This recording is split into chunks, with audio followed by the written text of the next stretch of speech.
Somos un grupo de contaduría pública de la Universidad Minuto de Dios y hoy venimos a hablarles sobre el muestreo, su concepto, importancia y las diferentes clases que existen. ¿Qué es el muestreo? Se conoce como muestreo al proceso de seleccionar un conjunto de individuos de una población con el objetivo de estudiarlos y poder caracterizar el total de la población. El muestreo es útil ya que por medio de él se puede realizar un proceso denominado generalización de resultados, es decir, conocemos el universo mediante extracción de una pequeña muestra del mismo, medición de un dato o proyección de resultados obtenidos. Por otro lado, encontramos las ventajas y desventajas que representa el muestreo. Sus ventajas podrían ser lo económico de implementar, proporciona una mayor exactitud, es decir, sus resultados son confiables, otorga mejor información oportunamente.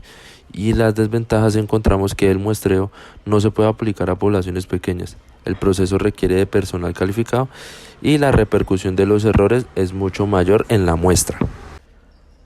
Luego de conocer el concepto de muestreo procedemos a hablar de las distintas clases que existen. Dentro de ellas encontramos el muestreo probabilístico, que se basa en el principio de equiprobabilidad, es decir, aquellos en los que todos los individuos tienen la misma probabilidad de ser elegidos para formar parte de una muestra y consiguientemente todas las posibles muestras de tamaño no tienen la misma probabilidad de ser seleccionadas. Dentro de los métodos de muestreo probabilístico encontramos los siguientes tipos. Muestreo aleatorio simple. Se asigna un número a cada individuo de la población y a través de algún medio mecánico como bolas dentro de una bolsa, tablas de números aleatorios generados con una calculadora u un ordenador. Se eligen tantos sujetos como sea necesario para completar el tamaño de la muestra requerida. Este procedimiento atractivo por su simpleza tiene poca o nula utilidad práctica cuando la población que se está manejando es muy grande. Una ventaja es que al utilizarlo se asegura que la obtención de muestras es representativa, siendo el azar la única fuente de error posible al presentarse. Y una de sus desventajas es llevarlo a la práctica de investigaciones reales. Muestreo aleatorio estratificado. Simplifica los procesos y suele reducir el error muestral para un tamaño dado de la muestra. Consiste en considerar categorías típicas diferentes entre sí que poseen gran homogeneidad respecto a alguna característica. Lo que se pretende con este tipo de muestreo es asegurarse de que todos los estratos de interés estarán representados adecuadamente en la muestra. Cada estrato funciona independientemente, pudiendo aplicarse dentro de ellos el muestreo aleatorio simple o el estratificado. Para elegir los elementos concretos que formarán parte de la muestra, en ocasiones las dificultades que plantean son demasiado grandes, pues exige un conocimiento detallado de la población. Muestreo aleatorio por conglomerados. La unidad muestral es un grupo de elementos de la población que forman una unidad a la que llamamos conglomerado. Las unidades hospitalarias, los departamentos universitarios, una caja de determinado producto, etc.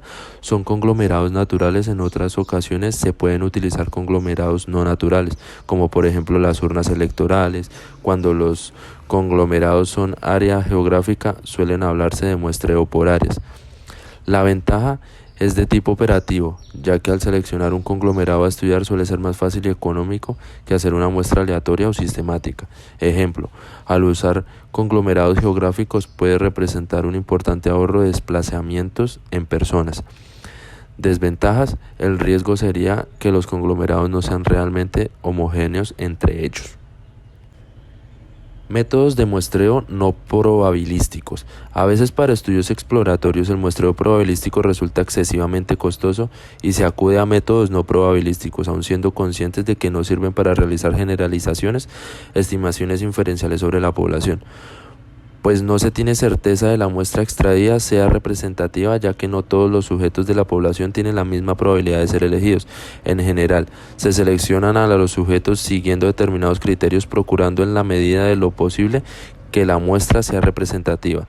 Dentro del muestreo no probabilístico podemos encontrar muestreo por cuotas. En este tipo de muestreo se fijan unas cuotas que consisten en un número de individuos que reúnen unas determinadas condiciones, por ejemplo 20 individuos de 20 a 40 años de sexo femenino y residentes en Gijón. Una vez determinada la cuota, se eligen los primeros que se encuentren que cumplan esas determinadas condiciones. Muestreo intencional o de conveniencia. Este tipo de muestreo se caracteriza por un esfuerzo deliberado de obtener muestras representativas mediante la inclusión en la muestra de grupos supuestamente típicos. Es muy frecuente su utilización en sondeos preelectorales de zonas en que anteriores veces se han marcado tendencias de voto. Bola de nieve. Se localiza a algunos individuos los cuales conducen a otros y estos a otros y así hasta conseguir una muestra suficiente. Este tipo se emplea frecuentemente cuando se hacen estudios con poblaciones marginales, delincuentes, sectas, determinados tipos de enfermos, etc. Muestreo discrecional. A criterio del investigador, los alimentos son elegidos sobre lo que él cree que pueden aportar al estudio.